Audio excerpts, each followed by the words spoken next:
ইমরানদাকে প্রথম আমিই বুক করি, কারণ আমি আমাদের বাড়ির ওদিকে প্রচুর কাজ দেখেছি এবং ও অনেক জায়গায় দেখেছে, অনেকের সাথে কথা বলেছিল। আমরা অনেক দিন আগে, মানে আমাদের ফটোগ্রাফিটা প্রায় 1 বছর আগের থেকে বুক করা অলমোস্ট। তো তখন যখন ইমরানদাকে বুক করি, প্রথম জিনিসে যেটাকে আমরা মানে হ্যাঁ করেছিলাম সেটা হচ্ছে ইমরানদার বিহেভিয়ার। আমি নিজে কথা বলার পর ওর সাথে কথা বলা করাই, ও আমাকে একটাই কথা বলেছিল যে আমি এতজনের সাথে কথা বলেছি, বিহেভিয়ার ওয়াইজ আমার এটাই চাই। তো আমি আমার মতন কথা বলে নেব। তারপরে যা যা রিকোয়ারমেন্ট আমাদের ছিল সবও বলেছে এক এক করে। ইমরানদা খুব খুশি হয়ে ওগুলোকে অ্যাকসেপ্ট করেছে, বলেছে এটাই তো আমরা চাই, একটা ক্লায়েন্টের কাছ থেকে এই টাইপের রিকোয়ারমেন্ট আমরা চাই, তাই না? তুমি বলো এবার ব্যাপার হচ্ছে গিয়ে আমরা যেহেতু কলকাতা বেস্ট, তো আমাদের বাড়ি দুজনে আলাদা থাকি আমরা কলকাতাতে। আমরা ওখানেই ফার্স্ট অফ অল দেখেছিলাম, টু বি ফ্র্যাঙ্ক। তো কলকাতার মার্কেটে আমরা যখন ফটোগ্রাফি নিয়ে একটু রিসার্চ করি, তখন ফার্স্ট অ্যাপ্রোচ যখন একটা ক্লায়েন্টের সঙ্গে একটা জায়গার হয়, একটা খুব অ্যাটিটিউড ব্যাপারটা একটু নেগেটিভ দিকে চলে যায়। অ্যান্ড একটা বেসিক কোয়েশ্চেন যখন জিজ্ঞেস করা হয় যে এটা কি ওটা কি, তখন ইনস্টেড অফ আনসারিং তাদের উত্তরগুলো খুব নেগেটিভ দিক থেকে আসে, অ্যাজ ইজ মানে আমরা তাদেরকে জাজ করছি, আর সেটা তো হয় না। তো ইমরানদার ক্ষেত্রে সেই জিনিসটা আমার সত্যি খুব ভালো লেগেছিল যে দাদা নিজে থেকে আমি একটা কোয়েশ্চেন যদি জিজ্ঞেস করছি, সে আমার পয়েন্ট অফ ভিউটা বুঝে আরও 10টা আনসার দিচ্ছে।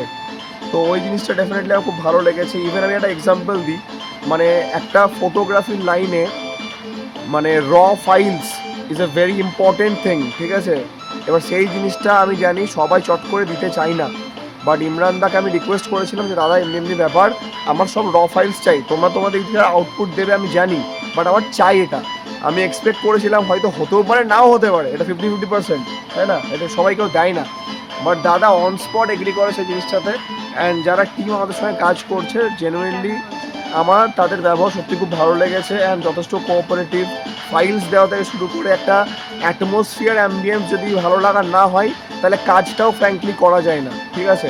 তো আমার তো সব দিক থেকে 10 on 10 একদম। মানে ইমরানদা এটা এত ভুল বললাম, কারণ দাদার সাথে কন্টাক্ট। হ্যাঁ, বাট এখানে যারা যারা আছে বিহাইন্ড দ্য ক্যামেরা, ওখানে তুমি জেনুইনলি খুব ভালো আর সাথে আরেকজন ছিল, সব মিলিয়ে আমাদের মানে নিজেদের একটা টিম থেকে একটা ফ্যামিলি হয়ে গেছে এই কদিনের মধ্যে। একটা আমরা এত ভালো বন্ডিং ক্রিয়েট করেছি, আমরা হাঁপিয়ে যাচ্ছি, দাদারা হাঁপাচ্ছে না ছবি তুলতে, আরেকটু পোজ দাও, আরেকটু করো, কোনো অসুবিধা নেই। মানে আমরা হাঁপিয়ে গিয়ে বসে থাকলে বসিয়ে রাখছি, যে তোমরা বসে না, আমরা ওয়েট করছি, মানে এরকম একটা ব্যাপার। এখন রাত্রি 2:15 বাজছে, এরপরেও আমাদের আউটফিট চেঞ্জ হবে, আবার একটা ভিডিও ছবি কিছু হবে, দাদারা বলছে আমরা আছি এখনো, মানে এরকম একটা ব্যাপার। তো আমরা খুব খুব খুব ভালো আর খুব স্যাটিসফাইড আমাদের লেগেছে তরফ থেকে। সবাইকে বলবো রেকমেন্ড করবো ইমরান বুক করবো, একদম তোমরা বুক করতে পারো। Thank you so much. তোমরাও অনেক ভালো, অনেক মানে কি বলবো, অনেক ক্লায়েন্টের সাথে আমরা কাজ করেছি, কিন্তু তোমাদের বিহেভিয়ার একদম থ্যাংক ইউ সো মাচ, এটা আমাদের পাওয়া।